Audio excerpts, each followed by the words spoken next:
Hello students, আমরা আগের ক্লাসে অলরেডি পড়ে ফেলেছিলাম জিওমর্ফিক প্রসেস, তার মধ্যে এন্ডোজেনিক প্রসেসেস এবং মাস বাস্টিং ডেফিনেশন টাইপস। আজকে আমাদের যেটা কাজ সেটা হচ্ছে থার্ড সেমিস্টারে যে ফান্ডামেন্টালস অফ ফিজিক্যাল জিওগ্রাফি আছে তার ইউনিট 2তে যে জিওমর্ফিক প্রসেস তার গ্লেসিয়াল ল্যান্ডফর্মসগুলো নিয়ে আলোচনা করা। গ্লেসিয়াল ল্যান্ডফর্মসের মধ্যে কী কী আছে? Types of glacier, erosional and depositional process and associated landforms। তাহলে এই হচ্ছে আজকে আমাদের আলোচ্য বিষয়। শুরু করছি হিমবাহ দিয়ে। তাহলে আমাদেরকে প্রথমে জানতে হচ্ছে যে হিমবাহ যে শব্দটা, সেই শব্দটা কোথা থেকে এসেছে এবং এই হিমবাহটা আমরা পড়ছি কেন। আমাদের টপিকটা ছিল এক্সোজেনিক প্রসেস। এক্সোজেনিক প্রসেস মানে কি না, যে সকল পদ্ধতিগুলো ভূপৃষ্ঠকে বাহ্যিক দিক থেকে বিভিন্ন রকম পরিবর্তন এনে পরিবর্ধনে সাহায্য করছে, সেগুলোকে আমরা বলি এক্সোজেনিক প্রসেস। তাদের মধ্যে আমরা জানি যে নদী, হিমবাহ, বায়ুপ্রবাহ, সমুদ্র তরঙ্গ, ভূমজল বিভিন্নভাবে আমাদের ভূমিরূপের প্রতিনিয়ত পরিবর্ধন করে চলছে। তো হিমবাহ হচ্ছে তাদের মধ্যে একটা অন্যতম একটা এজেন্ট। যদিও আমরা জানি যে আমাদের যদি পুরো সমগ্র পৃথিবীর ক্ষেত্রে দেখি, সব থেকে বেশি কিন্তু এই সকল এজেন্টগুলোর মধ্যে কার্যকরী হচ্ছে নদী, এবং তারপরে হিমবাহ, বায়ুপ্রবাহ, সমুদ্র তরঙ্গ, এইগুলো কিন্তু স্পেসিফিক কিছু কিছু অঞ্চলে তাদের কার্যকলাপগুলো সংঘটিত করে থাকে। তাহলে এই যে গ্লেসিয়ার মানে হিমবাহ, গ্লেসিয়ার শব্দটি একটা ল্যাটিন শব্দ গ্লেসিয়াস বা ফরাসি শব্দ গ্লেসি থেকে এসেছে, যার অর্থ হলো বরফ বা আইস। সেজন্য গ্লেসিয়ারকে বলা হয়ে থাকে রিভার অফ আইস বা বরফের নদী। এখানে কিন্তু আমাদের ভাবার কোনো কারণ নেই নদীর মতন স্বচ্ছভাবে হিমবাহ অগ্রসর হতে পারে। হিমবাহের অগ্রসরের যে গতি তা কিন্তু খুবই মন্থর, খুব আস্তে আস্তে, কারণ কিনা তার যে দৈহিক পরিধি তা কিন্তু অনেকটা বেশি। সেজন্য হিমবাহ কিন্তু খুব ধীর গতিতে অগ্রসর হয়, নদী কিন্তু অনেক দ্রুত গতিতে অগ্রসর হয়। এবারে যেটা আমরা জানবো সেটা হচ্ছে আমাদের পৃথিবীতে যে সমগ্র ভূভাগ রয়েছে তার মাত্র 11% অঞ্চল বর্তমানে হিমবাহ লক্ষ্য করা যাচ্ছে। এবার তাহলে যে হিমবাহ লক্ষ্য করা যাচ্ছে বা হিমবাহ আস্তে আস্তে কিন্তু সংকুচিত হচ্ছে হিমবাহের পরিমাণ, তাহলে এটা থেকে এই কথা থেকে একটা কিছু মানে এলো যে একটা কোনো সময় তাহলে হিমবাহের পরিমাণ আরো বেশি ছিল এবং এইটাকে বলা হয়ে থাকে হিমযুগ। যদি আমরা আমাদের জিওলজিক্যাল টাইম স্কেলে বা ভূতাত্ত্বিক সময় সারণীতে পৃথিবীর বয়স অনুপাতে এগিয়ে চলি, তাহলে দেখব যে এক এক সময় এসেছে যখন পৃথিবী সমগ্রভাবে বরফের চাদরে মুড়িয়ে গেছে, যেটাকে বলা হয় হিমযুগ। এবং এই দুটো হিমযুগের মাঝের যে অংশে আস্তে আস্তে বরফ গলে গলে গলে গলে হিমবাহের পরিমাণ কমতে থাকে, সেইটাকেই বলা হয়ে থাকে অন্তর্বর্তী হিমযুগ। আমরা কিন্তু বর্তমানে একটা অন্তর্বর্তী হিমযুগে অবস্থান করছি। একটা অন্তর্বর্তী হিমযুগে থাকা মানে কি, তারপরে কিন্তু একটা হিমযুগ আসবে, কিন্তু এগুলোর স্প্যান অনেক অনেক হাজার হাজার লক্ষ লক্ষ বছর। তো এক্ষেত্রে একটা জিনিস বলে রাখি যে বিজ্ঞানী পেঙ্ক ও ব্রুকনার এর মত অনুসারে আলপীয় যে হিমবাহ তার ক্ষেত্রে প্রধান 4টি হিমযুগের অস্তিত্ব পাওয়া গিয়েছিল। কি কি? গুনস্টে, মিন্ডল, রিস আর উন, এই 4টি হিমবাহের অস্তিত্ব পাওয়া গেছে। এবারে কি জানবো আমরা না, হিমবাহ বলতে তাহলে কি বুঝি? হিমবাহ বলতে বুঝি ভূমির ঢাল অনুসারে মাধ্যাকর্ষণ শক্তির প্রভাবে যখন বরফের স্তূপ পরিবাহিত হয়ে আসে সেটাকে বলা হয় হিমবাহ। হিমবাহের উৎপত্তি এখানে একটু আমরা ছবিটাও দেখে নেব, বাঁ দিকে আছে, আর তার সাথে ডান দিকে লেখাগুলো একটু পড়ে নেব। কি আছে না, হিমবাহ কিন্তু খুব সহজে তৈরি হয় তা না, বা খুব কম দিনে তৈরি হয় তা না। হিমবাহ তৈরি হতেও অনেক বছর সময়। এটা 4টে স্টেজে গঠিত হয়। ফার্স্ট স্টেজটা কি? ফার্স্ট স্টেজকে বলা হয় নেভে। কি হয় না, সুউচ্চ পার্বত্য অঞ্চল বা মেরু অঞ্চল, সেখানে আলগা তুষারপাতের মতন যখন তুষার জমা হতে থাকে, পড়তে থাকে, সেগুলো সঞ্চিত হয়ে যখন সেটা 0.06 থেকে 0.16 গ্রাম পার ঘন সেমি ঘনত্বের হয়ে থাকে, তখন সেই পাতলা তুষারটাকে বলা হচ্ছে নেভে। পাশে কিন্তু ছবিতে দেখানো আছে যে কিভাবে একদম ওপর থেকে নেভে থেকে শুরু করে সেটা কিভাবে এগিয়েছে। সেকেন্ড যেটা স্টেপ সেটা হচ্ছে কি না ফার্ন। ফার্ন হলো কি না, তুষারগুলো যখন পরস্পরের সাথে লেগে যাচ্ছে, লেগে বৃহৎ কেলাসের সৃষ্টি করছে, যার ঘনত্ব 0.72 থেকে 0.84 গ্রাম পার সিসি হচ্ছে, সেটাকে বলা হচ্ছে ফার্ন। মানে অনেকগুলো তুষার বা নেভে একত্রিত হয়ে ফার্ন তৈরি করবে। এবার যখন ফার্নের পরিমাণ বাড়তে থাকলো তখন কি হবে তাহলে, বা আবার যখন পরের বছর, তারপরের বছর, এভাবে অনেক ফার্ন জমতে জমতে ওপরের যে তুষারটা তার কি হচ্ছে, তার একটা চাপ তৈরি হচ্ছে। কার উপর না, নিচের যে তুষার রয়েছে সেটার উপরে। মানে আগের বছরের যে তুষারগুলো তার উপরে কিন্তু ওপরের তুষারগুলো চাপ হচ্ছে, নতুন তুষারগুলো।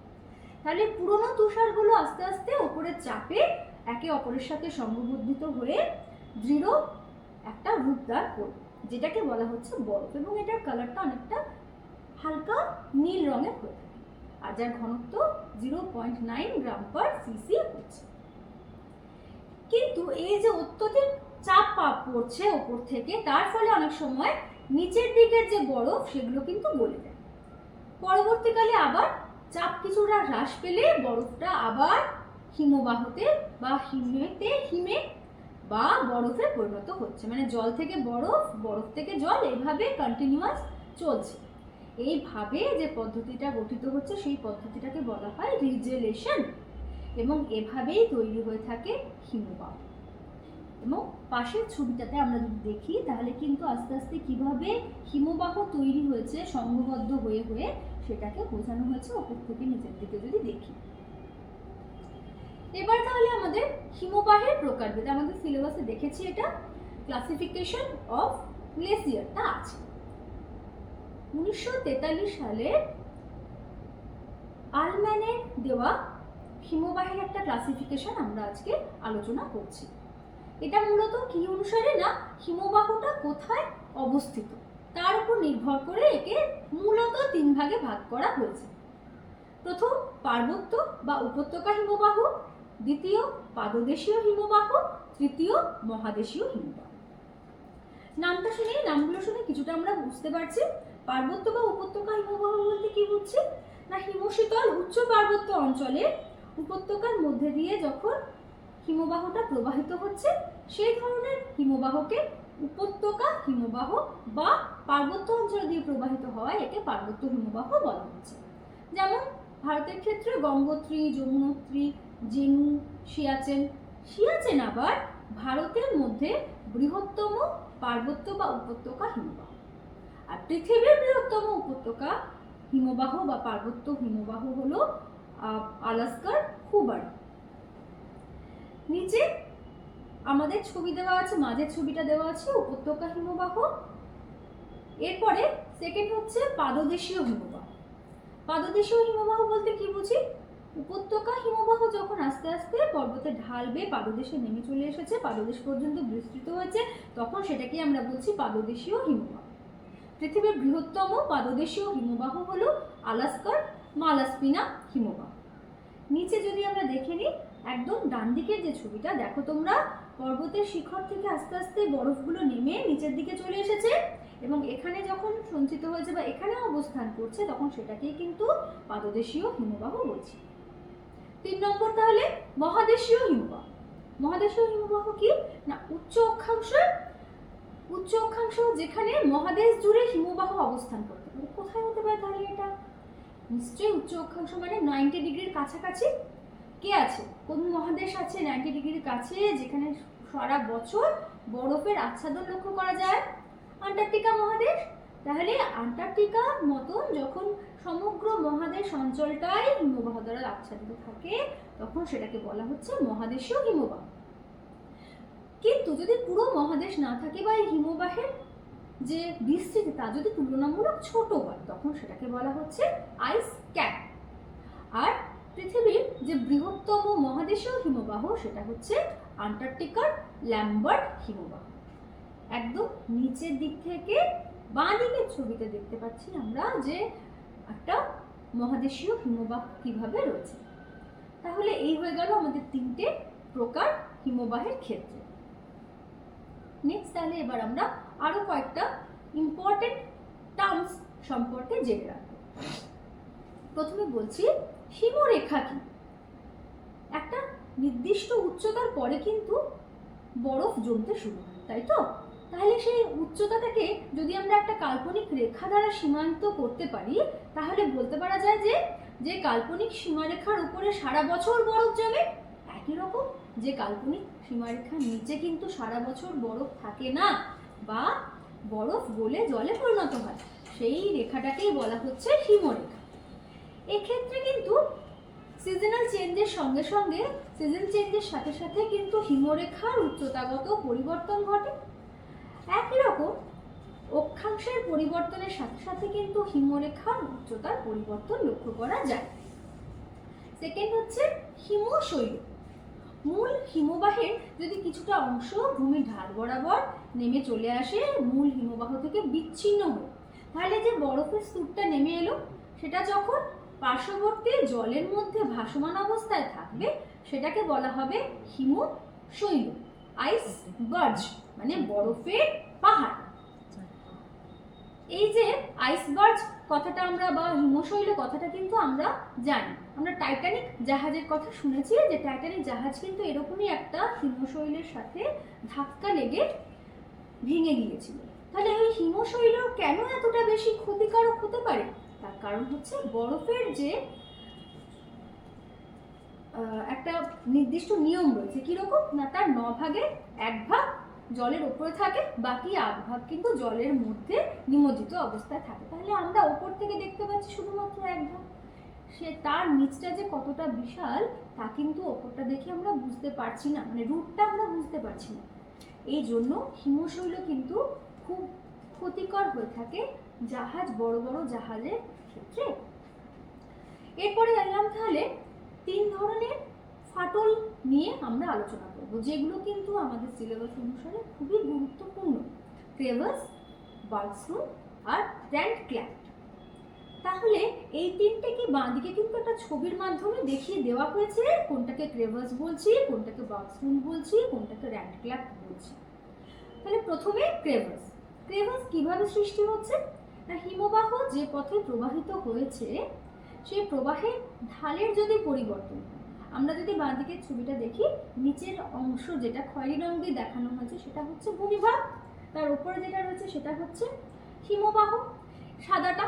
তাহলে এবার এই খয়েরি রঙের অংশটা একটা ডেক চেয়ারের মতো দেখতে পাচ্ছি। তাহলে ঢালটা প্রথমে অবনত হয়েছে, তারপরে একটা উত্তল হয়েছে।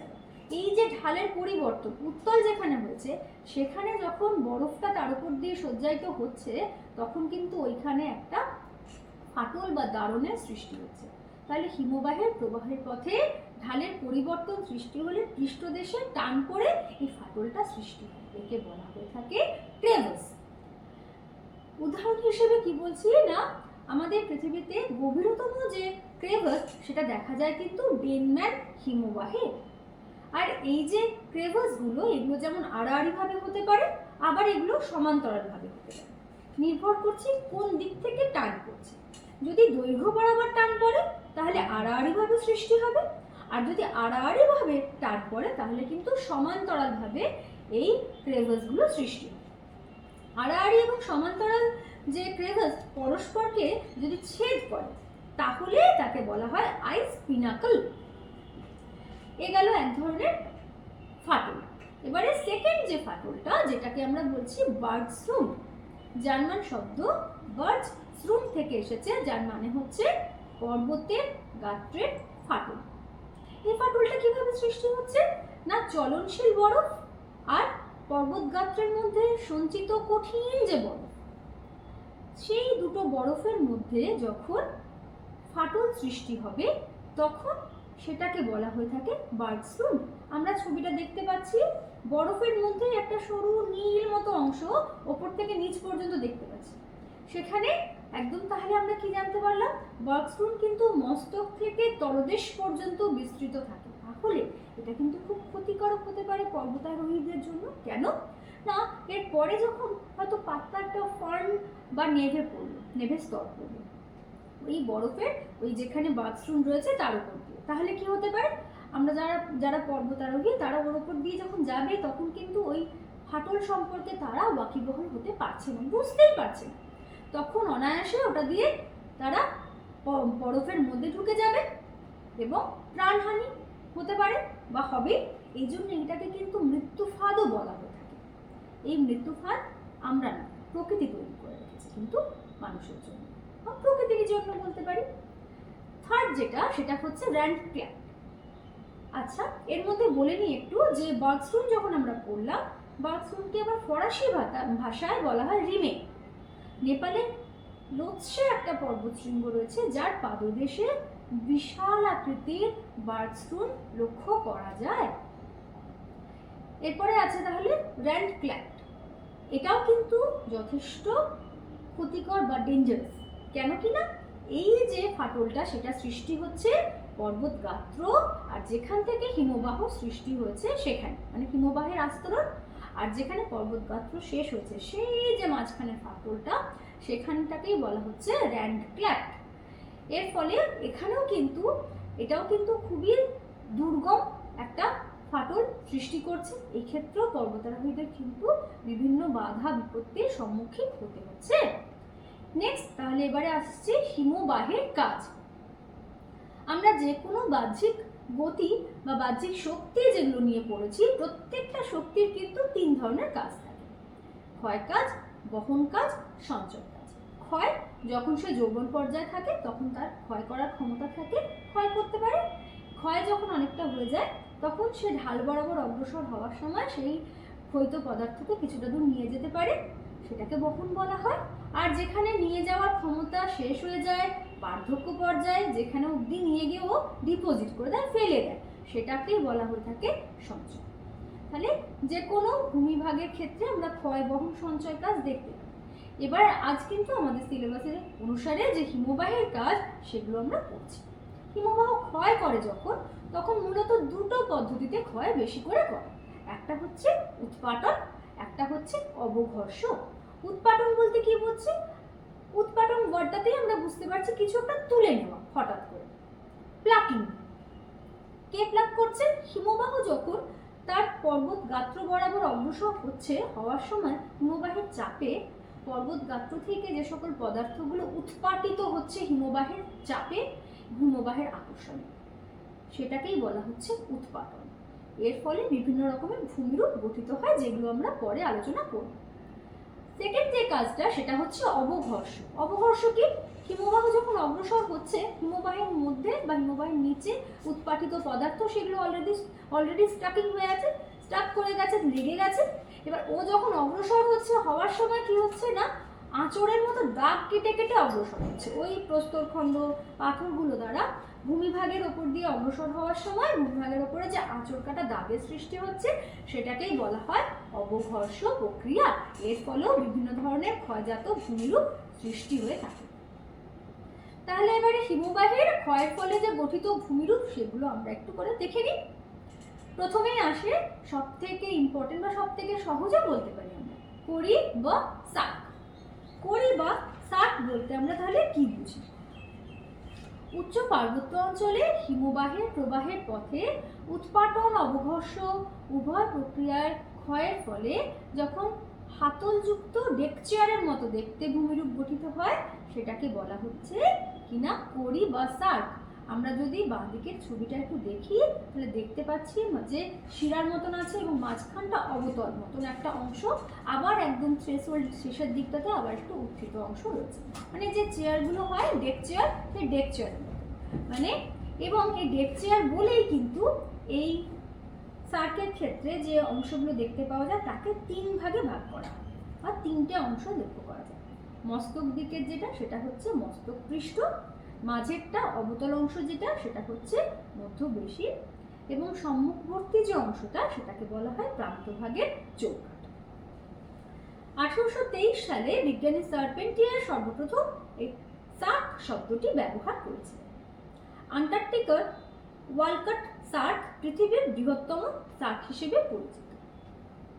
সার্ক যখন বরফ মুক্ত হয়ে যায়, মানে বরফটা আস্তে আস্তে যখন গলে জলে পরিণত হয়, তখন দেখতে পাই তখন হ্রদ সৃষ্টি হয়।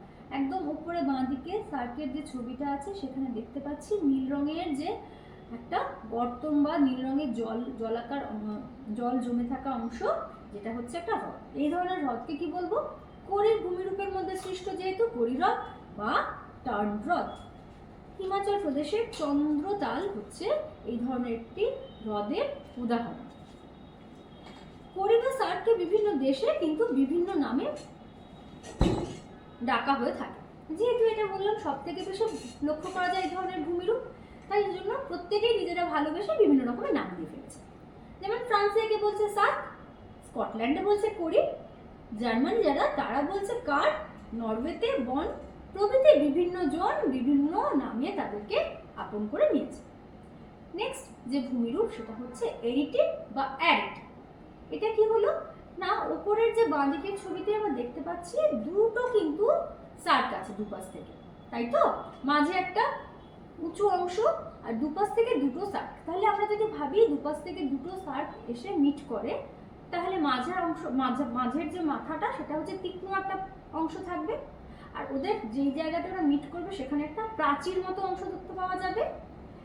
এই যে তীক্ষ্ণ প্রাচীর মতো অংশ দেখতে পাওয়া যাচ্ছে সেটাকেই বলা হচ্ছে তখন কি না, এরিটিক বা অ্যারিড। উত্তরাখণ্ডের শিবলিঙ্গ শৈলশিরা অ্যারিডের একটি বিশিষ্ট উদাহরণ। এবারে যদি বলো যে সার্ক দুজনের থেকে বেশি আছে, ওদের মধ্যে বন্ধুত্ব হয়েছে, দুটো সার্কের থেকে তিনটে সার্ক বা চারটে সার্ক হয়েছে, মানে দুই বা ততোধিক যখন সার্ক একসাথে মিলছে, তখন মাঝের যে অংশটা, মানে মনে হবে চারদিক থেকে যদি ওই সার্ক অনেকগুলো দু তিনটে সার্ক গঠিত হয়েছে, তাহলে মাঝের অংশটা কি দেখতে পাচ্ছি? উঁচু পিরামিডের মতো দেখতে একটা অংশ পাচ্ছি। এই অংশটাকে বা ট্রায়াঙ্গেল শেপের যেহেতু হচ্ছে সেজন্য এটাকে পিরামিড চূড়া বলা হয় বা হর্ন বলা হয়। সুইজারল্যান্ডে এই ধরনের ভূমিরূপ ম্যাটার হর্ন যেটা দেখা যায়, তার নাম অনুসরণ করেই কিন্তু এর নামকরণ করা হয়েছে হর্ন। ভারতেও এই ধরনের ভূমিরূপ দেখা যায়। নীলকণ্ঠ, ভারতের নীলকণ্ঠ হচ্ছে একটি পিরামিড চূড়ার উদাহরণ। এরপর তাহলে আসি ইউ আকৃতির উপত্যকা বা হিমদ্রোণী। আমরা যখন ক্লাস 10-এও পড়েছি নদী গঠিত যে বিভিন্ন ভূমিরূপ, তার মধ্যে আই এবং ভি শেপড ভ্যালি পড়েছে। আই এবং ভি আকৃতির উপত্যকা কেন না, নদীর ক্ষেত্রে যেহেতু নদী অগ্রসর হওয়ার সময় তার যে ভলিউমটা পার্বত্য অংশ খুব কম থাকে, ভলিউমটা বেশি থাকে ঠিকই, কিন্তু খুব বেশি বিস্তৃত হয় না। সেই জন্য নদী কী করে, নিম্নক্ষয় যতটা বেশি করে পার্শ্বক্ষয় ততটা বেশি করতে পারে না।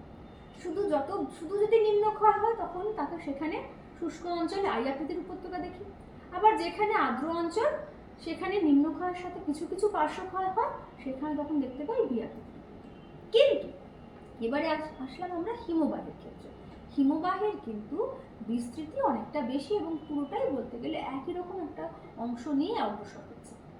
তাহলে ওই যে একটা বিস্তৃত পরিধি নিয়ে সে অগ্রসর হয়, তখন তার ফলে যে ভূমিরূপ গঠিত হচ্ছে তাকে তখন আমরা বলছি ইউ আকৃতির উপত্যকা বা হিমদ্রোণী। মার্কিন যুক্তরাষ্ট্রের মন্টানাতে এই ধরনের হিমদ্রোণী দেখতে পাওয়া যায়। পাশেই একটা হিমদ্রোণীর ছবি দেওয়া হয়েছে এবং এখানে দেখানো হয়েছে যদি এই হিমদ্রোণী বা ইউ আকৃতির উপত্যকার মধ্যেকার হিমবাহটা গলে গেলে তখন কি হবে, নদী তৈরি করবে। তো তখন ইউ এর মধ্যে একটা সরু আবার দেখো একটা উপত্যকা তৈরি হয়েছে, যেটা নদী দ্বারা গঠিত ভি আকৃতির উপত্যকা। তখন আমরা তাহলে সেই উপত্যকাকে বলছি উপত্যকার মধ্যে উপত্যকা, মানে ইউ এর মধ্যে গঠিত হয়েছে ভি আকৃতির একটা উপত্যকা। এবারে কি আছে না, এক্ষেত্রে তাহলে যেহেতু ইউ শেপ হচ্ছে, এক্ষেত্রে আমরা কি জানতে পারলাম, নিম্নক্ষয় তো থাকছেই, তার সাথে কিন্তু পার্শ্বক্ষয়টাও এখানে খুব বেশিভাবে অ্যাক্টিভ থাকছে। এই উপত্যকায় যদি জল জমে যায় তখন কি ধরনের ভূমিরূপ গঠিত হয়, সেই ভূমিরূপটাকে বলা হয় প্যাটার্নস্টার হ্রদ। এই যে প্যাটার্নস্টার হ্রদ আবার আমরা পড়ছি, সেই হ্রদের ক্ষেত্রে কিন্তু 3টে অংশ থাকে। কি কি অংশ? Raiser, Rigel, trade. মানে আমরা ভেবে নিতে পারি একটা কিছুটা সিঁড়ির মতন অংশ। এই যে প্যাটার্নস্টার হ্রদ থাকে তার তলদেশে যখন সিঁড়ির মতো ধাপের মতন একটা অংশ গঠিত হয়, যেটা অসমতল এবং অপর্যায়িত, তাকেই বলা হচ্ছে হিমশিরি। এই হিমশিরির 3টে অংশ থাকে, রাইজার, রিগেল আর ট্রেড। রাইজার কোনটা? না নিম্নমুখী যে প্রান্তভাগ সেটাকে বলা হচ্ছে রাইজার, আর হিমশিরির শীর্ষদেশের যে অংশ সেটাকে বলা হচ্ছে রিগেল, আর রাইজার এবং রিগেলের মাঝের যে অংশ সেটাকে বলা হচ্ছে ট্রেড। এরপরে যেটা আমরা একটা জিনিস আছে যে তলদেশে যদি লম্বা আর গভীর কোনো গর্ত তৈরি হয়, সেই গর্তকে তখন বলা হয় গ্রুভস। আবার ডেভিসের মতে যে ইউ আকৃতির উপত্যকা সেটাকে কিরকম দেখতে? Catenary curve. ক্যাটেনারি কার্ভ মানেও ব্যাপারটা একই। যদি আমরা দুজন দুপাশ থেকে কোনো দড়িকে টেনে ধরি এবং তারপরে যদি আমরা দুজনে একে অপরের দিকে অগ্রসর হই, তাহলে কি হবে? একটা ইউ এর মতো দড়িটা আস্তে আস্তে মাঝের দিকটা নিচের দিকে আর দুপাশটা উপরের দিকে থাকবে। তাহলে সেই যে শেপটা হয়, সেই যে কার্ভটা হয় ইউ শেপড, সেটাকেই বলা হয় ক্যাটেনারি কার্ভ। যেহেতু ক্যাটেনারি কার্ভটা ইউ শেপ, সেজন্য ইউ আকৃতির উপত্যকাকে ডেভিস ক্যাটেনারি কার্ভের সাথে তুলনা করছি। আমাদের দেশে রয়েছে রূপকুণ্ড যে হ্রদ, সেটা কিন্তু একটি প্যাটার্নস্টার হ্রদ। এবার তাহলে আর কি কি ভূমিরূপ আছে দেখে নিই। ঝুলন্ত উপত্যকা। ঝুলন্ত উপত্যকা কিন্তু আমরা পড়েছি, কোথায় পড়েছিলাম বলতো? যখন আমরা নদীর জলপ্রপাত সৃষ্টি পড়েছিলাম, সেখানে নদীর ক্ষয়কার্যের ফলে গঠিত জলপ্রপাতের মধ্যে একটা জায়গা আমরা ঝুলন্ত উপত্যকা একটু পড়েছিলাম। তাহলে আমরা কিছুটা হলেও ঝুলন্ত উপত্যকা সম্পর্কে কিন্তু আমাদের ধারণা আছে। কি হলো না, পার্বত্য হিমবাহের প্রবাহ পথে যখন মূল হিমবাহ অগ্রসর হওয়ার সঙ্গে সঙ্গে পাশ দিয়ে দিয়ে ছোট ছোট সংকীর্ণ যে সকল উপহিমবাহগুলো সেগুলো এসে পৌঁছচ্ছে। একদম উপরের ছবিটা, তার পরের ছবিতেও বোঝা যাবে। দেখো সেকেন্ড ছবিটা যদি আমরা দেখি ডান দিকে, তাহলে উপর থেকে দেখা যাচ্ছে যে মাঝের নিচের দিকে যেখানে জল দেখতে পাচ্ছি, ওটা কিন্তু হিমবাহের দ্বারা গঠিত ইউ আকৃতির একটা উপত্যকা। ওইখান দিয়ে মূল হিমবাহ যাচ্ছে, আর ওপর দিয়ে যেখানে দেখানো হয়েছে উপহিমবাহ বলে, সেই অঞ্চল দিয়ে সরু সরু যে হিমবাহগুলো সেগুলো এসে মিট করছে মূল হিমবাহের সাথে। মূল হিমবাহের সাথে উপহিমবাহ যেগুলো, তাদের মধ্যে কিন্তু অনেকটা উচ্চতাগত পার্থক্য থাকছে। তাহলে তখন দেখে মনে হচ্ছে উপহিমবাহগুলো মূল হিমবাহের উপরে ঝুলে রয়েছে, মূল হিমবাহের উপরে ঝুলে রয়েছে। এই যে এখানে যদি দেখতে পাচ্ছি প্রধান হিমবাহ আর উপহিমবাহগুলো এর মধ্যে ঝুলে আছে, সেই জন্য এটাকে তখন বলা হচ্ছে ঝুলন্ত উপত্যকা। বদ্রীনাথের ঋষি গঙ্গাতে এই ধরনের ঝুলন্ত উপত্যকা লক্ষ্য করা যায়। এই বরফ পরবর্তীকালে যখন গলে যাচ্ছে তখন জলপ্রপাত সৃষ্টি হচ্ছে। এক্ষুনি যে ছবিটা তোমাদের দেখালাম সেই ছবিতেই দেখতে পাচ্ছি যে বরফগুলো গলে গেলে নিচে দেখছি জল। তাহলে যে জলটা যে উপর থেকে নিচের দিকে নেমে আসছে, একই রকমের উচ্চতা একটা খাড়া ঢাল বরাবর নেমে আসছে, তখনই এখানে কিন্তু সৃষ্টি হয়ে থাকে জলপ্রপাতের। এবার তাহলে এই যে জলপ্রপাত লেভেদা জলপ্রপাত, সেটা কিন্তু এভাবেই সৃষ্ট একটি জলপ্রপাত, ঝুলন্ত উপত্যকাতে নির্মিত একটি জলপ্রপাত। নেক্সট হচ্ছে কর্তিত স্পার বা কর্তিত শৈলশিরা। কর্তিত মানে কেটে দেওয়া। তাহলে কে কাটছে? হিমবাহ। কাকে কাটছে? না পাহাড়ের যে অভিক্ষিপ্ত অংশগুলো, যে অংশগুলো বাইরের দিকে বেরিয়েছিল। একই ছবিতে আমি আরেকবার দেখি একটু, তাহলে সেখানে ভালোভাবে দেখা যাচ্ছে। এখানে দেখতে পাচ্ছি যে এখানে মাঝখানের অংশটা কর্তিত স্পার লেখা একটা পড়তে পারছি। এখান দিয়ে মূল হিমবাহ যখন অগ্রসর হচ্ছে, আর এই যে পাশের যে হিমবাহের অংশগুলো আসছিল, সেই অংশগুলোকে কিন্তু তখন হিমবাহ কি করছে, তার বলপূর্বক অগ্রসর হওয়ার সময় কেটে অগ্রসর হচ্ছে। নদীর ক্ষেত্রে যেমন আমরা দেখতে পেতাম যে আমরা কর্তিত শৈলশিরা, মানে ওই শৈলশিরাগুলো কিন্তু এগিয়ে থাকে, মানে নদী কিন্তু এঁকে বেঁকে নিজের পথ অতিক্রম করে চলে যায়, কিন্তু সেভাবে কোনো শিলারাশিকে এভাবে কেটে এগোতে পারে না। হিমবাহের ক্ষেত্রে কি না, ওর মাছটা অনেকটা বেশি, তাই জন্য তার ক্ষয় করার ক্ষমতা অনেকটা বেশি, এবং ও যখন এগোচ্ছে তখন এভাবেই এগোচ্ছে যে ওই অংশটা পুরো সামনের অংশটাকে কেটে দিয়ে এগিয়ে যাচ্ছে, যেটাকে বলা হচ্ছে কর্তিত অগ্রভাগ বা কর্তিত অভিক্ষিপ্তাংশ।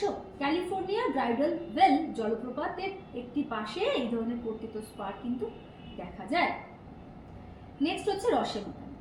রসেমাতানি তাহলে কি না, হিমবাহের প্রবাহের পথে যখন অবঘর্ষ জনিত ক্ষয় সৃষ্টি হচ্ছে তার ফলে একদিকে মসৃণ এবং বিপরীত দিকে যেখানে উৎপাদন প্রক্রিয়ায় ক্ষয় হচ্ছে সেখানে অমসৃণ জাতীয় ভূমিরূপ সৃষ্টি হচ্ছে, যাকে বলা হয় রসেমাতানি। 1804 সালে সসার রসেমাতানি শব্দটি প্রথম ব্যবহার করেন। উদাহরণ হিসেবে আমরা মনে রাখতেই পারি ইউএস এর ল্যাম্বার্ট ডোম, যেটা কিনা খুব উৎকৃষ্ট একটি উদাহরণ। একটা জিনিস মনে রাখতে হবে, আমরা যদি ছবিটার দিকে তাকাই পুরোটাই দেখো এটা কিন্তু একটা শিলা, মানে এমনটা নয় যে দুটো শিলা দিয়ে গঠিত, কোনোটা কোনো দিকে উৎপাটন কোনো দিকে অবঘর্ষ হচ্ছে। যদি আমরা দেখতে পাই দেখতে পাচ্ছি যে একটা শিলার মধ্যে আমরা এটা এই ছবিতে দেখছি বাঁ দিকটাতে অবঘর্ষের জন্য মসৃণ হয়েছে আর ডান দিকটা উৎপাটন হয়েছে, যেহেতু ওইখানে উৎপাটন হয়েছে সেজন্য অমসৃণ অংশ লক্ষ্য করা যাচ্ছে। তাহলে হিমবাহের প্রবাহের দিক অনুসারে এটা কিন্তু এই ধরনের ভূমিরূপ গঠিত হয়ে থাকে। এর নিচের যে ছবিটা সেটা হচ্ছে একটা একই রকম রসেমাতানির একটা পিকচার এখানে প্লট করা হয়েছে। মসৃণ ঢাল যেটা, মানে এটার ক্ষেত্রে বাঁ দিকের অংশটা, সেই মসৃণ ঢালকে বলা হয় স্টস। অমসৃণ ঢাল মানে ডান দিকের অংশটা, এরকম ঢালকে বলা হয় লি। আর এই ধরনের ভূমিরূপটা, এই ভূমিরূপকে একটা নাম দেওয়া হয়েছে, সেটা হচ্ছে শিপ রক। নেক্সট তাহলে ক্র্যাগ অ্যান্ড টেল। রসেমাতানি যখন আমরা পড়লাম তার সাথে কিন্তু ক্র্যাগ অ্যান্ড টেলেরও অনেকটা ধরনগত যদি দেখি আমরা অনেকটা এক রকমের দেখতে লাগে, কিন্তু ওই যে বলা হয়েছে যে ওটা একই শিলায় গঠিত হয় রসেমাতানি, কিন্তু যখন আমরা ক্র্যাগ অ্যান্ড টেল পড়বো তখন কিন্তু একই শিলায় না। যেখানে হিমবাহ প্রবাহ পথের মধ্যে কঠিন এবং কোমল শিলাস্তর একসাথে অবস্থান করেছে, কোমল শিলাস্তরে কম ক্ষয় কাজ হবে, কঠিন শিলাস্তরে কম ক্ষয় করতে পারবে আর কোমলটাকে বেশি ক্ষয় করতে পারবে, এরকমই হওয়া উচিত। কিন্তু এই কোমল এবং কঠিন শিলা দ্বারা গঠিত অঞ্চলে শিলার বা হিমবাহের বৈষম্যমূলক ক্ষয়ের ফলে যে ভূমিরূপটা গঠিত হয় তাকে ক্র্যাগ অ্যান্ড টেল বলে। এখানে কি হয়, কঠিন যে পদার্থটা সেটা হচ্ছে ব্যারিয়ার হিসেবে দাঁড়িয়ে থাকে কোমল শিলার সামনে, যাতে কোমল শিলাকে খুব বেশি ক্ষয় করতে না পারে। কিন্তু তা সত্ত্বেও কোমল শিলা স্বভাবজাত কারণে কিছুটা হলেও ক্ষয়িত হয়। এখানে ওই ধরনের ভূমিরূপটাকে দেখানো হয়েছে, ছবির মধ্যে দেখতে পাচ্ছি কঠিন পাথরের উদ্বেগ আর যেটাকে ক্র্যাক বলছে। এর পশ্চাৎ দেশে যে অংশটা তৈরি হয়েছে সেটা কোমল শিলা, হিমবাহ ওখান দিয়ে প্রবাহিত হয়ে চলে গেছে এবং সেজন্য ওই যে অংশটা যেটা কিছুটা ক্ষয়িত হলেও কিছুটা রয়ে গেছে সেটাকে বলা হচ্ছে টেল বা লেজ সমন্বিত অংশ। এরপরে কি বলছি না, এক্সাম্পল রজমল ক্র্যাগ ক্যাসল রক, এটা হলো একটা এক্সাম্পল। কঠিন শিলাস্তূপ যেটা সেটাকে তাহলে আমরা কি বললাম, ক্র্যাগ, আর কোমল শিলাস্তূপ সেটাকে বলা হচ্ছে টেল। কঠিন শিলাস্তূপ যেটা সেখানে হিমবাহের সাথে সংঘর্ষের ফলে সেটা অমসৃণ জাতীয় হয়ে থাকে। কোমল শিলাস্তূপটা সেখানের উপর দিয়ে সেটা কিছুটা হলেও কঠিন শিলা তাকে সার্ভাইভ করতে সাহায্য করেছে, তা সত্ত্বেও কিছুটা হলেও হিমবাহ দ্বারা ক্ষয়িত হয়েছে, কিন্তু এই অংশটা মসৃণ জাতীয় হয়ে থাকে। Next fjord. ফিয়র্ড তাহলে কি না, সমুদ্র জলে নিমজ্জিত হিমবাহের ক্ষয়ের ফলে গঠিত যে উপত্যকা। তাহলে হিমবাহ উপত্যকা যখন জল দ্বারা নিমজ্জিত হয়ে যাচ্ছে সেটাকেই বলা হচ্ছে ফিয়র্ড। পৃথিবীর গভীরতম ফিয়র্ড হলো আন্টার্কটিকার স্কেলটন ইনলেট। পৃথিবীর বৃহত্তম ফিয়র্ড কোনটা না, গ্রিনল্যান্ডের স্কোর্সবি সুন্দ। এক্ষেত্রে বলে রাখি যে নরওয়েতে এত পরিমাণ ফিয়র্ড দেখা যায় সেজন্য নরওয়েকে বলাই হয় যেটা হলো ফিয়র্ডের দেশ। এবারে যদি ফিয়র্ডের আকৃতিগত ছোট্ট হয়, যেটাকে ফিয়র্ড না বলে বলা হয় তখন ফিয়ার্ড। এই ক্ষুদ্রাকৃতি ফিয়র্ডকে তাহলে কি বলি আমরা, ফিয়ার্ড। সুইডেনকে আবার বলা হয় ফিয়ার্ডের দেশ। তাহলে এগুলো আমাদের গেল হিমবাহের ক্ষয়ের ফলে গঠিত যে ভূমিরূপ। এবারে হিমবাহের সঞ্চয় কার্যের ফলে যে সকল ভূমিরূপ গঠিত হয় সেগুলো আমরা দেখে নিই। হিমবাহ সঞ্চয় দুভাবে করতে পারে, একটা হতে পারে উচ্চ পার্বত্য অঞ্চলে গঠিত ভূমিরূপ, আরেকটা হতে পারে পাদদেশে হিমবাহ এবং জলধারার মিলিত কাজের ফলে গঠিত ভূমিরূপ। পাদদেশে কেন এখানে জলধারা লেখা হয়েছে? কারণ যখনই হিমবাহ পাদদেশের দিকে অগ্রসর হচ্ছে তখন উচ্চতা কমে গেছে, উচ্চতা কমে যাওয়ার সঙ্গে সঙ্গে উত্তাপ তুলনামূলক একটু হলেও বেড়েছে, উত্তাপ বেড়ে যাওয়ার জন্য ওখানে হিমবাহ গলে জলে পরিণত হয়েছে, সেজন্য সেটাকে বলা হচ্ছে পাদদেশের হিমবাহ এবং জলধারা মিলিত কার্যের ফলে গঠিত ভূমিরূপ। তাহলে প্রথমে আমরা দেখি যে উচ্চ পার্বত্য অঞ্চলে কোন ধরনের ভূমিরূপ গঠন হচ্ছে। উচ্চ পার্বত্য অঞ্চলে যে ধরনের ভূমিরূপ গঠন করে সেখানে একটাই কাজ, মেন কি হয় না, ক্ষয়িত যে সকল পদার্থগুলোকে এনেছে সেগুলোকে যখন হিমবাহ আর বয়ে নিয়ে যেতে পারছে না, কোনো একটা জায়গায় সঞ্চয় করলো, সেটাকেই বলা হচ্ছে গ্রাবরেখা বা মোরেন। এবার এই গ্রাবরেখার অবস্থানের উপর নির্ভর করে একে বিভিন্ন ভাগে ভাগ করা হয়েছে। কিরকম হতে পারে না, উপত্যকার দুপাশে যদি এর অবস্থান হয় তখন সেটাকে বলা হচ্ছে পার্শ্ব গ্রাবরেখা। ছবিটা একটু মন দিয়ে দেখে নাও, পার্শ্ব গ্রাবরেখা, ভূমি গ্রাবরেখা, মধ্য গ্রাবরেখা সবগুলো কিন্তু এখানে বলে দেওয়া আছে। মধ্য গ্রাবরেখা তাহলে কি না, উপর থেকে দেখো দুপাশ থেকে দুটো উপহিমবাহ এসেছে, এই দুটো উপহিমবাহ মাঝের যে অংশটাতে মিট করেছে সেই জায়গায় যে গ্রাবরেখা সঞ্চয় হচ্ছে তাকে বলা হচ্ছে মধ্য গ্রাবরেখা। হিমবাহের প্রান্তভাগে মানে সামনের দিকে শেষের দিকে যে প্রান্তভাগে যে গ্রাবরেখা সৃষ্টি হচ্ছে বা সঞ্চয় হচ্ছে সেটাকে হিমবাহের প্রান্ত গ্রাবরেখা বলছি। আর হিমদ্রোণীর তলদেশ অঞ্চলে নিচের দিকে ভূমিভাগে যে গ্রাবরেখা সঞ্চয় হয় সেটাকে বলা হচ্ছে ভূমি গ্রাবরেখা।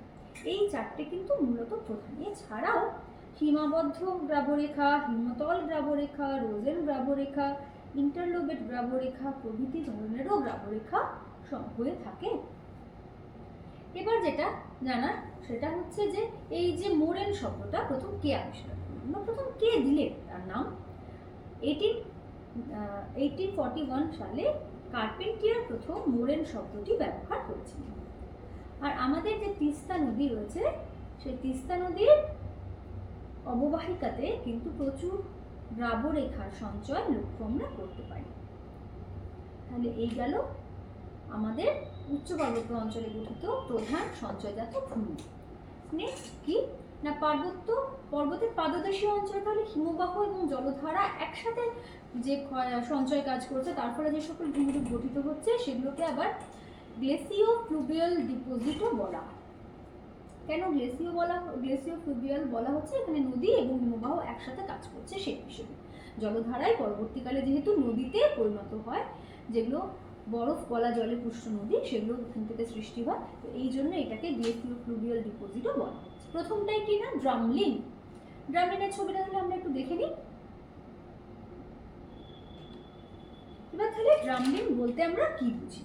হিমবাহ বাহিত নুড়ি, বালি, পাথর, কাদা প্রভৃতি পাদদেশে এরকম সঞ্চিত হয়ে উল্টানো নৌকোর মতন দেখতে একটা ভূমিরূপ গঠিত হচ্ছে। যেটা দেখতে পাচ্ছি আমরা যে স্কেচটা আছে তার মধ্যে উল্টানো কয়েকটা ছোট ছোট পাহাড়ের মতো দেখতে পাচ্ছি। এটা কিন্তু পাহাড় নয় বা টিলা নয়, এগুলো কি না সঞ্চয়জাত পদার্থ সমূহ। হিমবাহ যেগুলোকে বয়ে এনেছে সেগুলোকে এখানে এনে সঞ্চয় করে ফেলেছে, সেইগুলো যখন এরকম উল্টানো নৌকোর মতো দেখতে সেটাকে বলা হচ্ছে ড্রামলিন। ড্রামলিন অধ্যুষিত অঞ্চলকে কি বলা হয়? Basket of eggs topography. দেখে মনে হচ্ছে না যে অনেকগুলো ডিম হয়তো একটা ঝুড়ির মধ্যে রাখা আছে, সেই জন্য এই টোপোগ্রাফিটার নাম দেওয়া হয়েছে বাস্কেট অফ এগস টোপোগ্রাফি।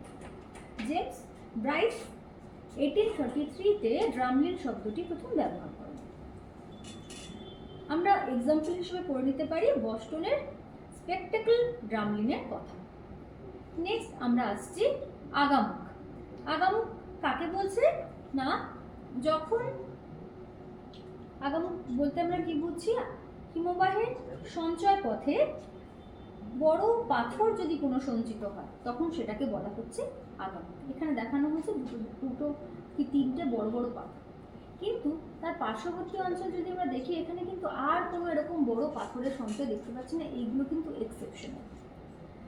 তাই জন্য এই আগামুখ কথাটার যে একটা অর্থ হচ্ছে আগন্তুক বা ভিনদেশ। মানে এখানে বাকি অন্যান্য সঞ্চয়জাত পদার্থের সাথে বা বাকি অন্যান্য যে সকল পদার্থ বা ভূমিরূপ তার সাথে আগামুখের কোনো সাদৃশ্য পাওয়া যায় না বলে এদেরকে আগন্তুক বা ভিনদেশী বলা হয়ে থাকে। স্থানীয় শিলার সাথে এদের সাদৃশ্য তাহলে থাকে।